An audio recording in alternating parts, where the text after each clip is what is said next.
ছুটোছুটি ইসরায়েলিদের যে যেভাবে পারছে ছুটছে নিরাপদ আশ্রয়ের খোঁজে। আয়রন ডোম কিংবা ডেভিড স্লিংয়ের মতো আকাশ প্রতিরক্ষা ব্যবস্থাও ঠেকাতে ব্যর্থ হচ্ছে ইরানের মিসাইল। আবাসিক এলাকা সহ কৌশলগত অবস্থানে আছড়ে পড়ছে একের পর এক ক্ষেপণাস্ত্র। শনিবার নতুন করে হামলার পরিধি বাড়ায় তেহরান। নতুন ধরনের মিসাইল দিয়ে চালানো হয় হামলা। ধারণা করা হচ্ছে এখন পর্যন্ত 200-র বেশি মিসাইল ছোড়া হয়েছে। বাংকারে স্থান সংকুলন না হয় বিভিন্ন স্থাপনার আন্ডারগ্রাউন্ডে আশ্রয় নিচ্ছে ইসরায়েলিরা। প্রাণ বাঁচানোর তাগিদে সেখানে অবস্থান করতে বাধ্য হচ্ছে তারা। এদিকে শুক্রবারের ব্যাপক ক্ষয়ক্ষতির পর শনিবারও বিস্ফোরণ হয়েছে জেরুজালেমে।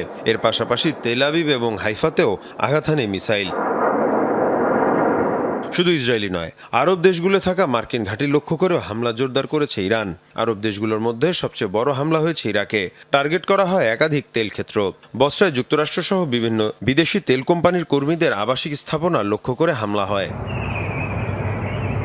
ধ্বংস করা হয়েছে সংযুক্ত আরব আমিরাত ও জর্ডানে থার্ড রাডার। কাতারের মার্কিন ঘাঁটিতে থাকা FS-132 রাডার ক্ষতিগ্রস্ত হয়েছে ইরানের হামলায়।